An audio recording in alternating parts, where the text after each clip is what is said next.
a bit more people will come. So could I before, just get a, sorry.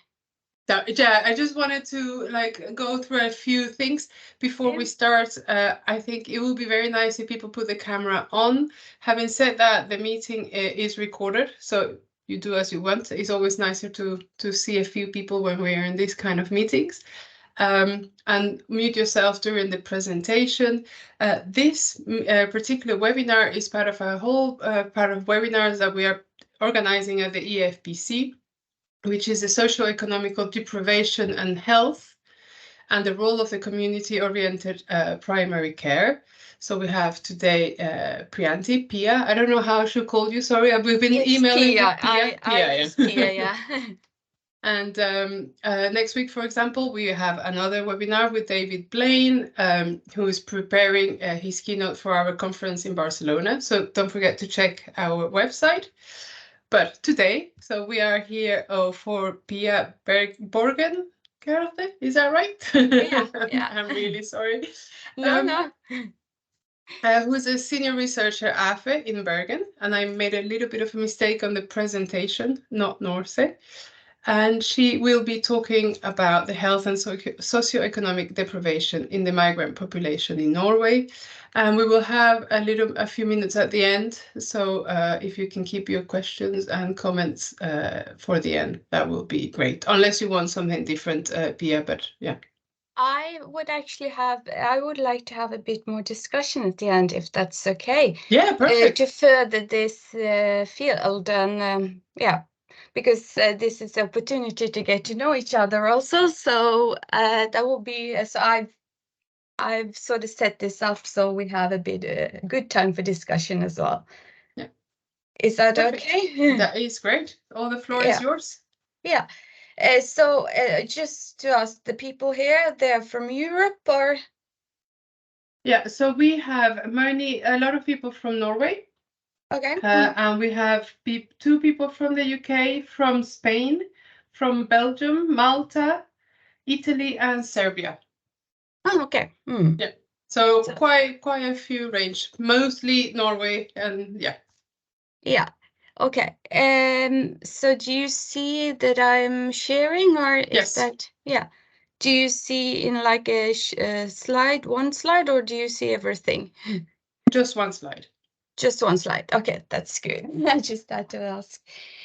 So yeah, so I'm Pia Borgen Gjerde, and I'm connected to the research group, General Practice Research Center in Bergen. So there are 4 similar research centers in Norway, and we are in Bergen. And you asked me to have a webinar on health and socioeconomic deprivation in the migrant population in Norway. And I also told you that this is not my main field. So just to be clear about that, I have some aspects of it, but not the broader. I'm not the immigrant or the migrant researcher up front in Norway, just to say that. We have several others who are in front. So yeah, that's important for me to say. So yeah. But I've used their research things in my slides just to say that. Yeah. So I thought I would just start to put it a bit in context because the theme is very interesting. And this is a picture of me. As you probably see, I'm not originally from Norway. I'm originally from Sri Lanka. I came to Norway when I was 3 years old. So this is me and my mom. Just to have that in your background because I will follow it up afterwards also. Yes. I guess I should also say I don't have anything to disclose, so yeah. So when I sort of look through the literature, but also I've met similar problems in my research, is the definition part of it. Because I see people use different definition, but this is kind of what the Organization of Migration has. And so according to them, it's the people moving away from the usual places, across international borders or within a state. Do you see my pop-up as well? Okay, good. Just to be sure, yeah, since things are recorded. but I've seen in the research that they do use different definitions, and I will come back to a bit of the problems with that after a while. So over the past 50 years and so we have had a gradual increase in international migrations, also beyond the laboring migration. Labor migration is the most common one in Norway. I have a picture here, perhaps not in the best pixels, but you see it's an increase. This is from 2000 to 2022. This is from SSB, which is just Central Statistic Organization, so we can get numbers and figures, nice figures, and so on. You see the peak up here is probably due to several other factors. You have the Ukraine refugees and so on. But just to have that in mind. So I thought I would just to put it in a context, because there might be different groups in different countries. But for Norway, these are the 10 largest groups. So we have Poland, you can read that, Sweden, Syria, Somalia, Germany, Eritrea, Iraq, Philippines, and Thailand. These are the 10 top ones in Norway. The situation might be quite different in the places you belong to. So, yeah. So I also thought it was just, so in Norway, again, there's this definition problem, but if I just put most of it together and have a broader definition, then it's about 19% who are considered immigrant. So you have some comparison here with the other Nordic countries like Sweden, Denmark, and Finland. So Norway and Sweden are quite similar in this way. So there's also this, or not a problem, but an important consideration. That's the heterogeneity of the group. This will follow up afterwards, because there are several subgroups, where they come from, how long they are here, and the reasons why they migrate. I will come back to a bit of these problems there. So some groups are kind of similar in a global way, like people who are fleeing disasters and so on. They are kind of similar, but then for the more particular country, there might be some more distinct reasons, such as the workforce in Norway. So we have a lot of people from East Europe, especially Poland, in Norway. This might be perhaps different in Malta, for example, or Serbia. I'm not sure, but that's something we could discuss afterwards. So, yeah. And then there was this part about the socioeconomic part, and this is very similar to most countries, I guess. There's a large difference here, and there is, as many other countries, there is a lower education level from some of the immigrants or the countries they come from, but there is a heterogeneity there also that is important to consider, and not putting everyone in one box. So it's yes, no box. And there's also quite similar with other countries regarding the low-income groups. There are a couple of places that are more representative there, like Asia, Africa, Latin America, and so on. Yes. I took education and income because those were the most research has been mostly done on these things, so it was easy to find data, SSB central data on these. Yeah. So then there's the difference in health aspect, which I'm very interested in, and there is, as many other countries also has pointed out, a huge difference and the difference in health is growing. And I kind of feel that everybody is agreeing on that, yes, but then the underlying factors that may cause this is a bit disputed. So that's the problem in the research field, I feel. This is also not perhaps the best pixels, but this is from the, you can probably go into there afterwards. It's a portal where you can go and see a lot of information. That's very interesting. I'm not sure, will these slides be given to everybody, or how does it function? I can send them. If you send them to me, I can send them to all the participants. Yeah, okay. So most of these factors you probably already know about, the health indicators we probably use, like mortality, life expectancy, and so on, disability, nutrition, the health system, healthcare system, and then the specific things with like lifestyle factors, smoking, and so on. I will not go into so much of that because I guess people here have a greater background in this. So yeah. This weekend. So just a snapshot shot of the health situation in Norway. So there's been an increased publication from Norway regarding migrant health.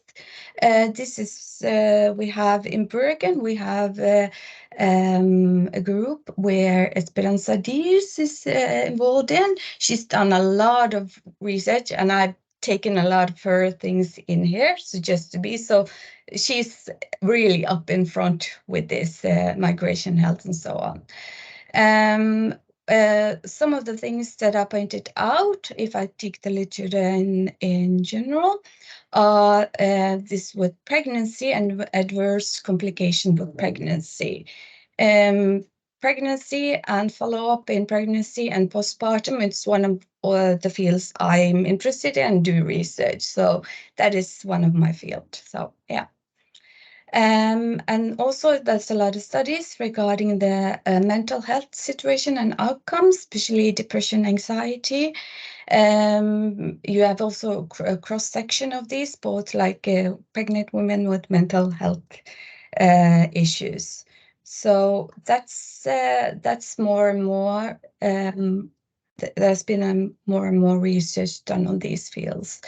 And I guess the main groups are Esperanza Diaz here in Bergen with several others like Kumar and so, and then there's also a lot of done in Oslo, especially there's a study where they have these immigrant pregnant women. The study is really Groruddal. It's a place, it's a bydel, within the city of Oslo, where they've done a lot of great studies, and that should be So. But also there's these non-communicable diseases and associated risk factors, obesity, high blood pressure. I guess this is also, not I guess, I've seen this also in other literature from abroad. These are similar problems one sees. The diabetes being, for instance, 2 to 3 times higher in several groups from Asia, especially Southeast Asia and Sub-Saharan Africa. These are things that clinicians should be aware of.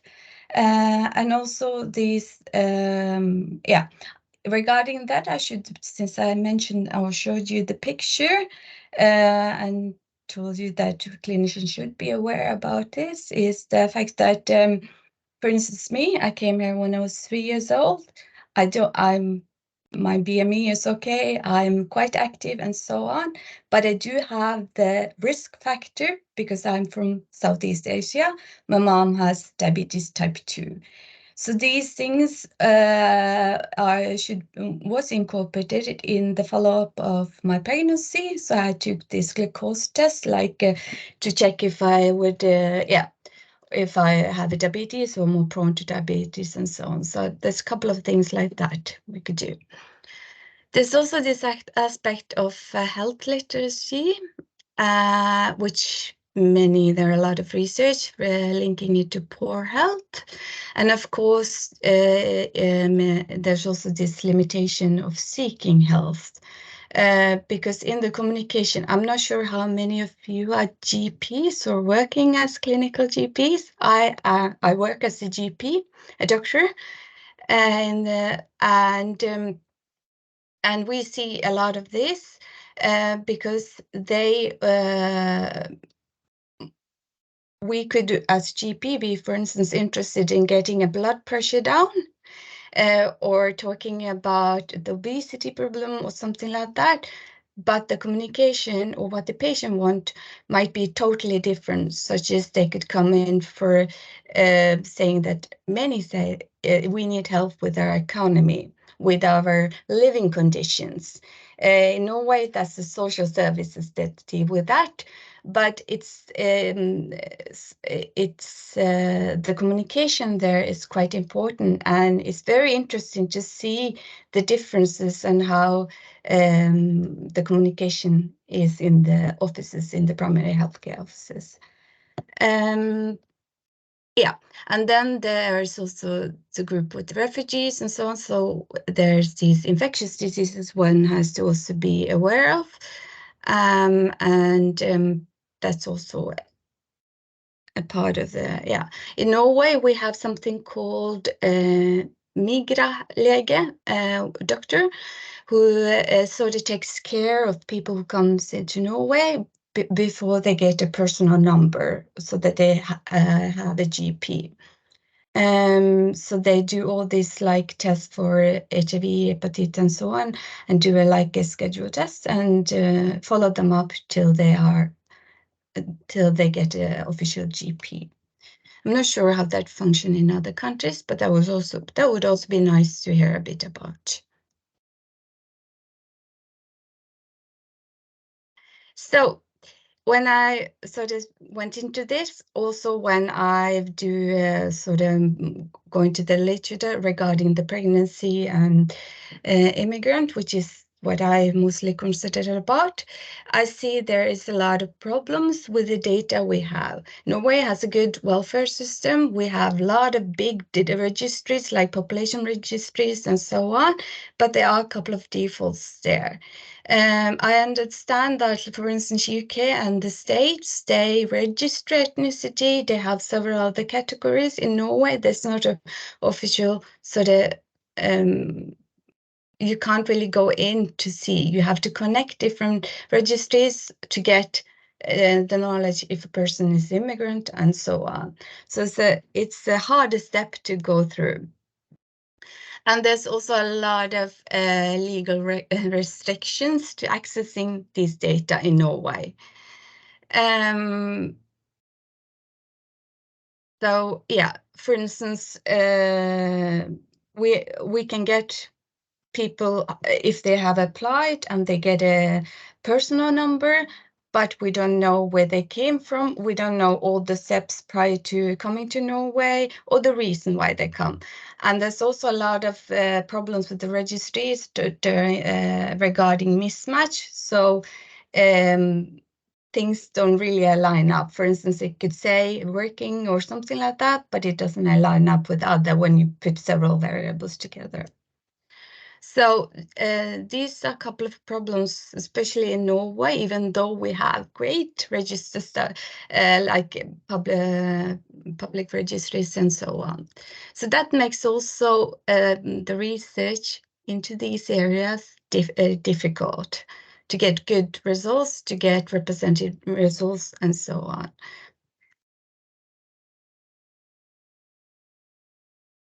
So this is the discussion part, because I feel that you probably know much more about these things than me. I have this narrow field with pregnancy and follow-up of these women, so that's my particular field. But I see that there is always, when in large reviews and so on, there's always this coming back to not being representative, not having different variables, because you have, for instance, either the migration part or you perhaps like all the determinants of socioeconomic status. The definitions are different. There's there's not so many long follow-up studies. And there's also this thing with when you concentrate on registered studies, they can give a lot, and the number is great. but then you don't have the patient's voice in it. And then you have that different problem. To get the patient's voice, you have to get them in to either interview them and so on. But that's also difficult to get them involved in these studies. They have been through a lot. They might be a bit more hesitant to meet or go through research. They have a different value or thinking about how healthcare system is because of what they probably have gone through. So for me, it is I want to do a lot in this field, especially in this pregnancy part, but I always come to problems with if I choose the qualitative interview studies, I have to get them in, then it's a narrow thing, and it's registry. There's a lot of things that are missing and so on.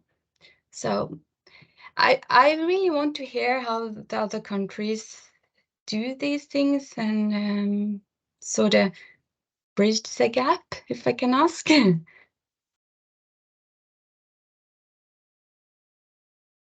If anybody wants to intervene, please just feel free to unmute yourself. I think we're not that many, so it should be okay.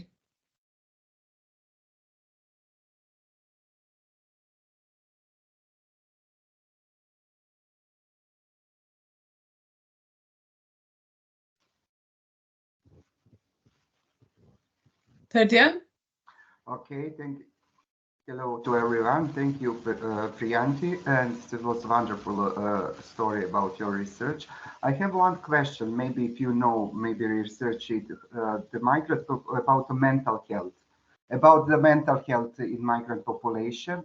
How they ready to go to, for example, to psychiatrists, to psychologists for psychological support, because in some countries when migrants come from, especially from Middle East, I don't know, from Afghanistan, they have some stigma to go to psychiatrists. And do you have any data about it?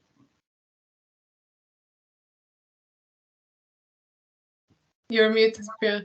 Yeah, sorry. They are actually done research on that, both here in Bergen with Esperanza, but also in the Oslo environment with different population groups in the migrants. So there is a difference. There are, because it's the attitude, what psychiatric diseases are, like mental issues, how the cultural aspect of it, how this, because they bring a lot from their original countries, that choose towards that. But also in the meeting with the health professions, because then you have to have the tillit, which is you have to be confident that they will help you, that it won't be any reprobation. There's been a lot of talk about, for instance, child supported services. If I go to the doctor and I say I'm struggling with mental issue, I'm depressed and so on, will the doctor then contact the child supported services? So there's quite a different aspects there. And then there's the other part, the specialist problem with when you go to the hospital for psychiatry and so on.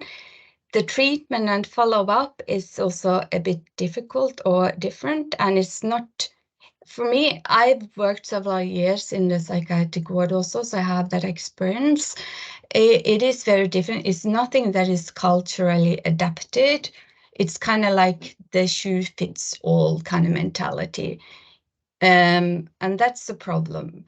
And also the communication, because using, for instance, an interpreter is quite low, both in the GP office, but also in the specialized care. So there's a lot of things there. Thank you. Thank you.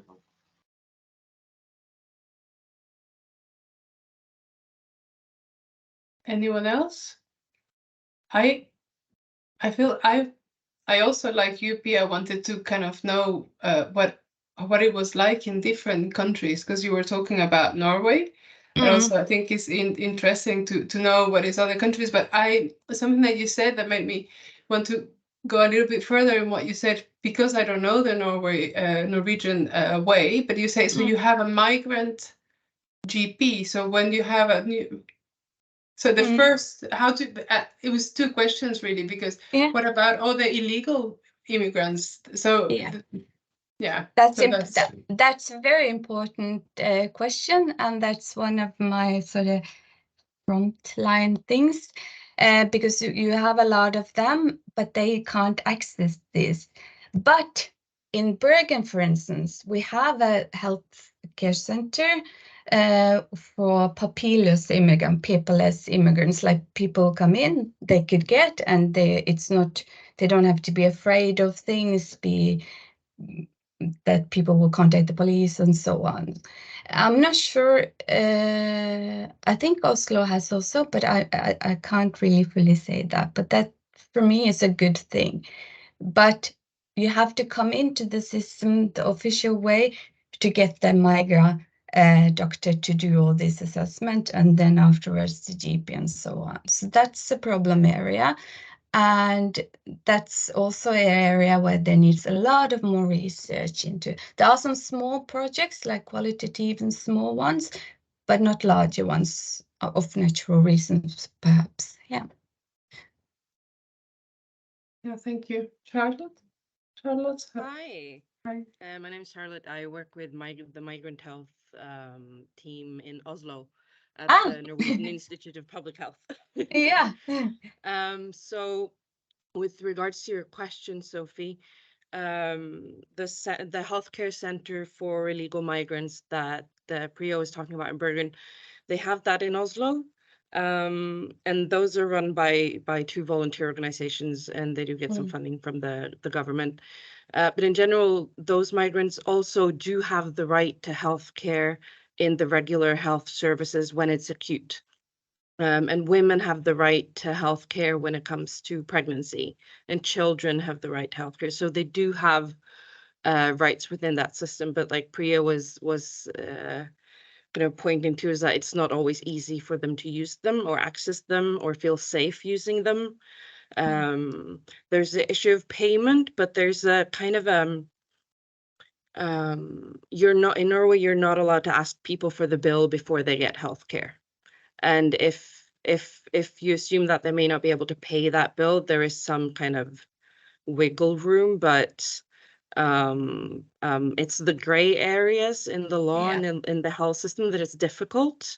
But I also wanted to just add that because municipalities work very different in Norway. Norway have a lot of small municipalities, and they do operate with like different varieties of how they give healthcare. So, for example, Trondheim, one of the other bigger cities, they don't have the healthcare center for illegal migrants like Bergen and Oslo have, that is volunteer run, but they do have this refugee and migrant health unit that work in specialized towards giving healthcare services to those groups. And they have had political support for quite a while. So they even got funding for people's bus tickets or those kinds of challenges that create barriers in people's life when they don't have the funding. So they've been allowed to work around these barriers that normally the healthcare services won't have the possibility to work with. So there are some, I mean, we always talk about all the issues and the problems. So I just wanted to highlight one of that I think is really a good story about a place where they've managed to create some really good systems to be able to help those groups that are normally meeting a lot of barriers. So I just wanted to contribute with that. Thank you for that. It's interesting. I can see, I don't want to put you on the spot, but I see Carla de Villanova, I'm guessing Italian or Spanish, Italian. I don't know if you feel like contributing and what it is in Italy. Okay, it's extremely complex issue. What I do, I research on on undocumented immigrants. What I mainly use is information on these clinics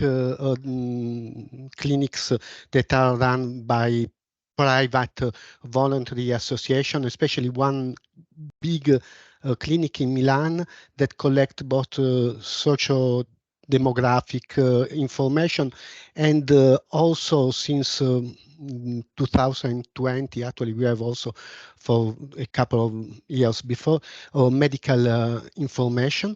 So this is one, I think is the largest data set on undocumented immigrants in the world, and this is one of the few source of information we have, and that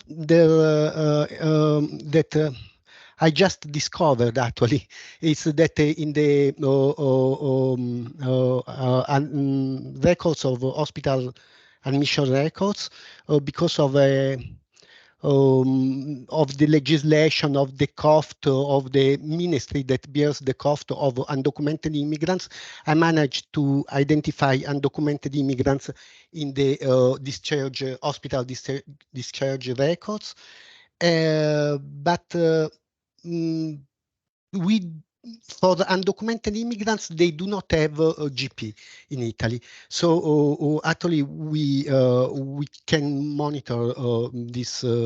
So either you go to the clinic like voluntary association, or we just do not have information of GP. And in fact, the paper on hospital discharge record I just published kind of last year is on this available hospitalization that happens to be extremely high for the undocumented immigrants because of, I guess, delay on getting to the service. But it's a very, very large topic, and I don't feel prepared now to contribute too much, but I can come up with other things in a moment. Thank you. Thank you, Carla.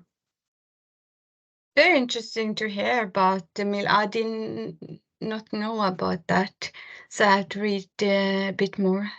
But it's interesting that you have those data on non-documented immigrants. That's, yeah, I wish we could have similar things in Norway. Yes, so yeah. I think is very nice because not only these are these immigrants trust this association. So or really they don't have any fear to lie, to report or psychiatric conditions.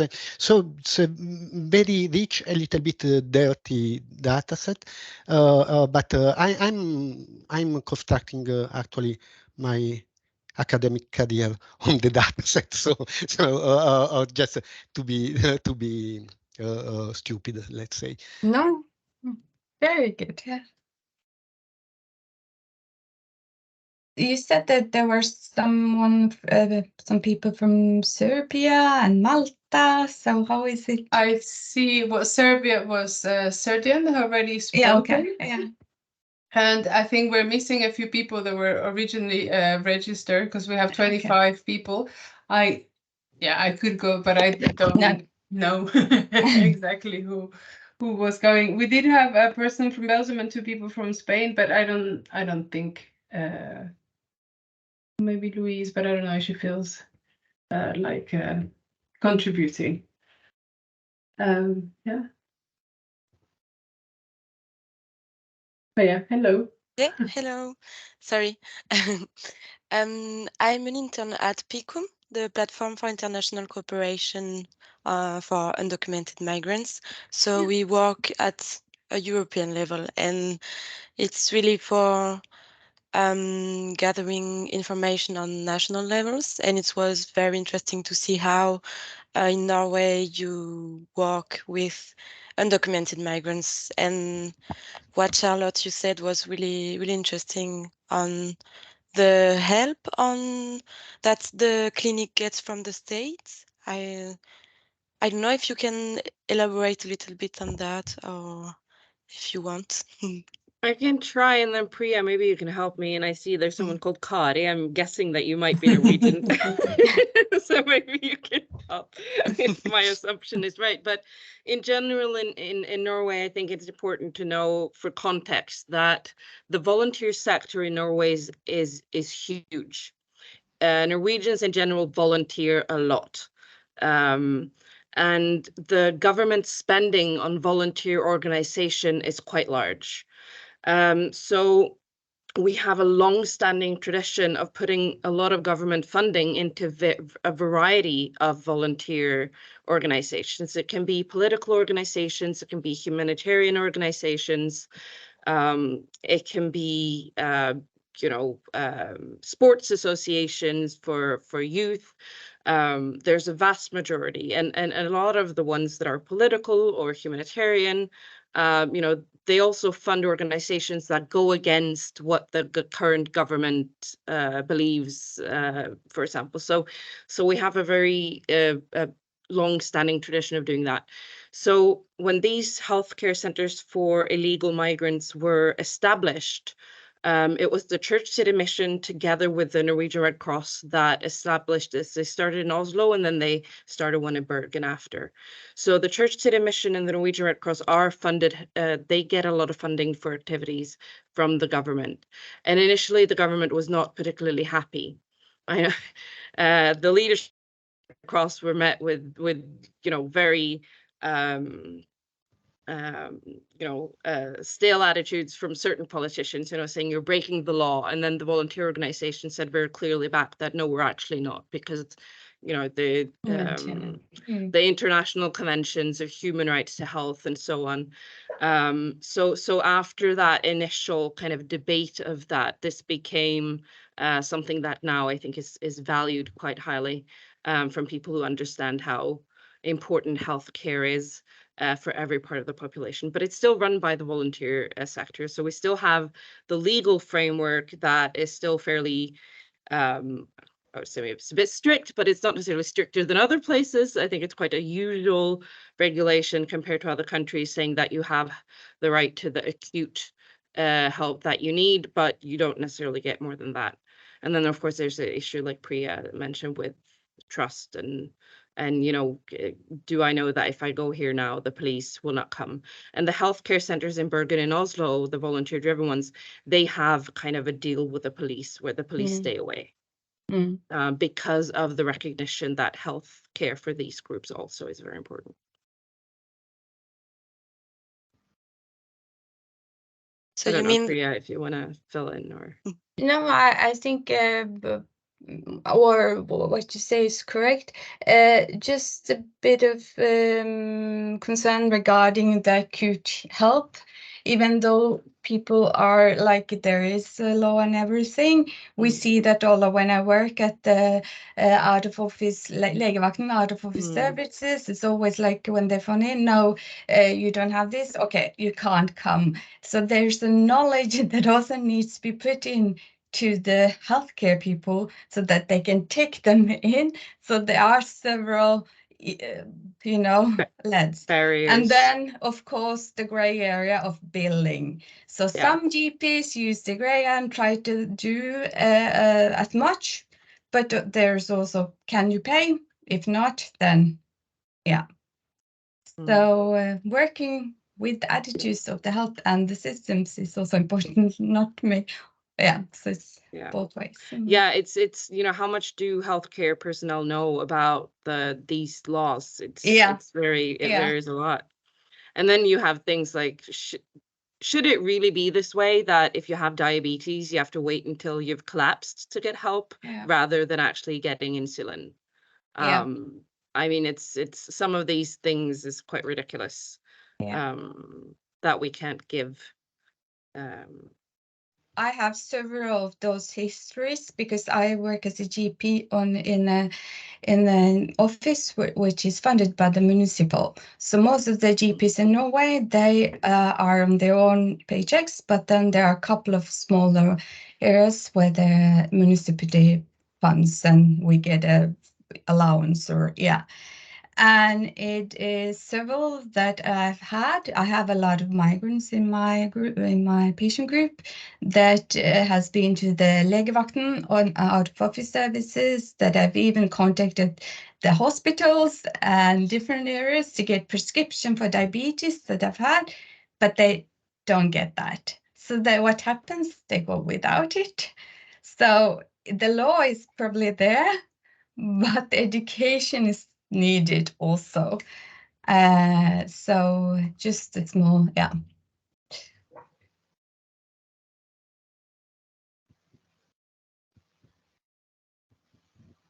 I think Sir John had his hands up, or I was going to say yes.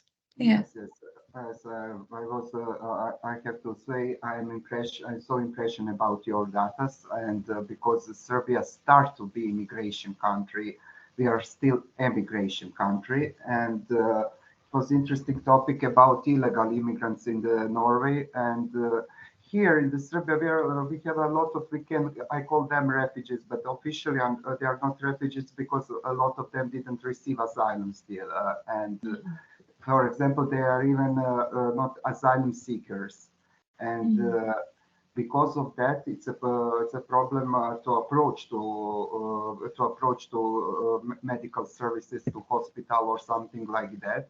And under the law, you have an approach to medical health, to medical service hospital, only if you urgent patient, some urgent problem.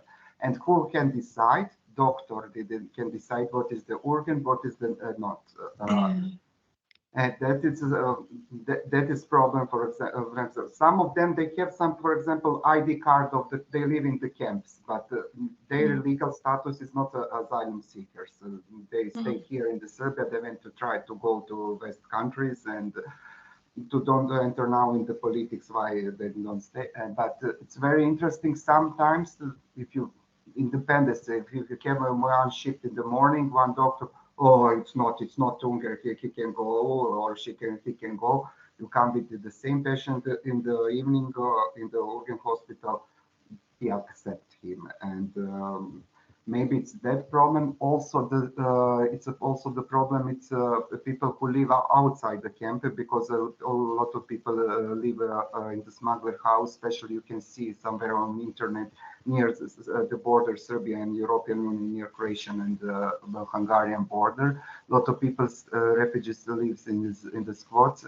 And there is a good role of medicine, Doctor Without Borders, and they have mobility team there. But there can be no magic. For example, if you someone have a high pressure or heart attack, they can go with them in the hospital. After that, it's easier to approach the hospital. They give them the cream, the tablets. They a lot of them, for example, this moment have a problem with skins. And the only thing good here is the Serbia, for example, with chronic islands like diabetes or something like that, they have approach independence of their legal status. But the biggest problem now, who have a legal status, who has asylum seeker for Ukraine also, who have temporary protection, they don't have approach, for example, for HIV virus, about I spoke about the AIDS, and it's a problem with people from African countries, and now from the Russian Federation and Ukrainian people, 5% of them have a problem with this. I think because that medicine is very expensive, and our government can't provide it. And sometimes Danish Refugee Council or some the Oxfam's on biggest organization help, but they help for 2 months or 1 month, and our law is not so good. I told you we are not. It's a time. We are not an immigration country, and for example, under our law, if you have asylum, if you receive asylum, if you are strangers, you don't have fully rights to approach to health system. Something is bad in the law, and I think because I'm here to see to hear and see experience with some countries with good social system and with the long tradition of immigration. About labor migration, and we don't have any data, because especially now we have workers from Bangladesh, Pakistan, Sri Lanka, but we don't have any data about it. Because of that, I'm so impressed about your research.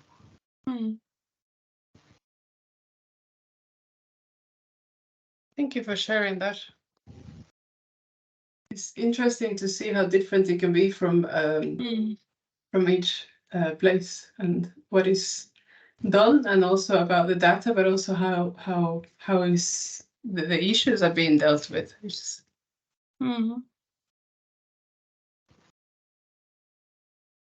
Yeah, it's interesting. Many of that persons who is now in the Serbia, they will be maybe for 1 month somewhere in the Sweden or Norway, and you have then a lot of these countries in the European Union, Schengen area, Nordic Alliance, and a lot of them will be there and will lose. For example, before that they have been in the Turkey, in the Greece. They lose their medical condition. They don't know what's happened with them 10 years. It's not so short period. And that's also, sorry, just finish. Yeah. Yes, especially about this, what I asked you in the beginning about mental issues, and they don't know to recognize it. It's a still stigma, and here in the Balkan, it's not so open to say tomorrow afternoon I go to my psychiatrist. But I will say some example. The one child told me, Afghanistan, no psychologist in Afghanistan. After that, he continued to go on the therapies every week. He's more better now. Now he asked me, call me the psychologist, that they accept it, but with their cultural background, they don't recognize that kind of the problem.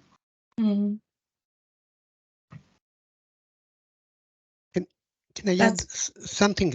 Like I'm just working on mental health or on undocumented immigrants. Just finishing a paper. I completely agree that culture is important, but I insist that GP is even more important, because I'm not a doctor. I'm an economist. But in my understanding, for people who has psychiatric condition, is very, very hard to acknowledge that they need mental care. So it's having access to medical consultation is a good way of detecting these problems and giving some medical help. So even for the Italians, I guess that it's very difficult to admit I need a psychologist, even for me. But then after, I think that culture is extremely important. The story of the migration journey is extremely important, but also a kind of monitoring within the country is fundamental. And this brings again to the situation in Italy. Italy is giving a lot to everybody. It's giving a lot. The only thing we really miss is GP for undocumented immigrants. And this, that I guess is for some economic reason, is creating some very big inefficiency, because what happens is that people goes to emergency department to get access to everything, or even for the cold. So this is extremely expensive, economically inefficient, and some people can also delay too much the. So from I probably I'm simplifying a little bit, but I think that if we give a general medicine to everybody, we are going to save money, to collect data, to help consultation also in psychiatric, and it seems to need a positive sum game, but maybe I'm wrong. I have to agree with you, Carlo. I think also as the EFPC, the European Forum for Primary Care, I think if we put a focus, and this is kind of our battle, is if we put a focus on primary care, it will be obviously for the people that we are helping, but also for the system, for the economy. Like if we have a good primary care system in each country, and I'm not saying each country has their own battles to fight, but I think that makes that will make everything go a bit smoother and the economy to suffer a little bit less.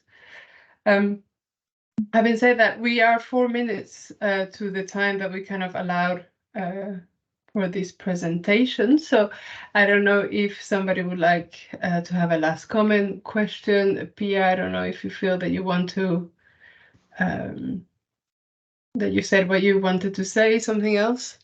No, I feel that a lot of, and it's interesting to hear about the other countries. So I'm written these things down. And the problems and issues have already been raised. So it's both the access and everything else.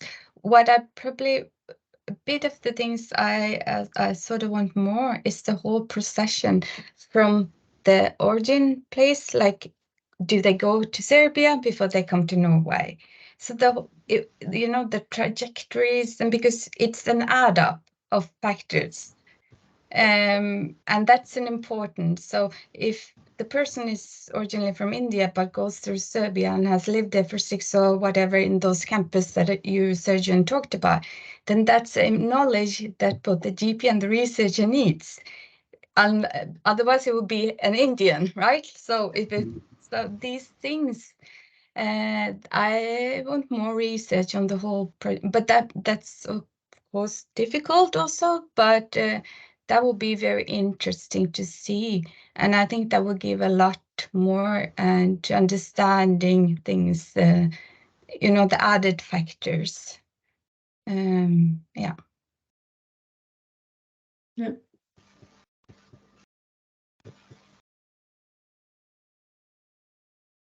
Yeah, I think I agree. I think it also gives you a more complete picture of who you have in front of you and how to help them. Because as you said, if it's an Indian person that's been for 10 years before they arrive to Norway, they do come with a different mindset, and the way to help them and integrate it will be different. So it is not easy. It is not easy. Yeah, it's very, what they say, for example, labor migration, they are totally under the control of forced migration. They live in the camp, they have attention, but not real attention on an agency for United Nations. It's very interesting. For example, I told you I saw now it's construction people on the from India, Pakistan, Bangladesh. They don't have any connection with any public system. It's happened probably in the Greece, in the Turkey, somewhere in South Italia also, and I think it's very interesting. And this moment I saw it's more than 1 hour. Thank you very much. For me, it was very, very interesting, especially all of you speak openly and clearly. After a long time, these topics about migration, I really enjoy. And sometimes, usually on this meeting, people speak so-called diplomatic language and don't touch the real problem. I really, really enjoy. And Priyanthi, your research was excellent, and I really enjoy. And we speak on another participants. I told you, especially we use the open and clear language. Yeah, I would like to thank everybody for participating, and particularly Pia, thank you very much for sharing your research on this subject for us. I know it was a little bit out of what you usually do, but thank you to putting it together. And thank you for everybody and to being such a good participant and being part of the conversation. Yeah, I think from my side, yeah, thank you very much. I would like to remind you that we do, if you go to our webpage, the EFPC, we have a whole lot of different subjects on this matter. So if you're interested, please go next week. There's another webinar. So yeah, the more the merrier. Can I just ask a small question? Would it be possible for you, like more centrally, to perhaps organize a workshop, like a team workshop, or doing something more? Could that be a possibility also? Not just of course, but actually more workshop-wise, you know, because it's yeah. I think that is a great idea. We have a conference coming. So the EFPC, we have our annual conference coming in Barcelona, where I know there is already a few workshops around migrant health. So I think we can start with that. So that is very good. So please do go on our website, because there is two already, top of my head, workshops around migrant health. And then after that, I put it down because I think it is definitely something interesting. And I really like the idea of having different countries talking about what they have, because it's in these kind of exchanges that you learn the most. And it is a long process, but I think knowing how people do different things in different countries, it kind of helps. But we're doing that at the conference. So I know it's not particularly easy to everybody to join us in Barcelona. It's the 17th to the 19th of September. I will be there. But I did not see the full program, but then I could see that on the newest one. Yeah. Yeah, because we're still organizing. We had a lot of abstracts and different workshops, so we are still putting it together. And I know there are 2 on migrant hair for sure. Very good. Yeah, and after that, we can definitely work on that. Yeah. So thank you, Sophie, for the organization also. So no worries. Thank you, everybody. Have a good afternoon. Thank you. Bye. Bye-bye.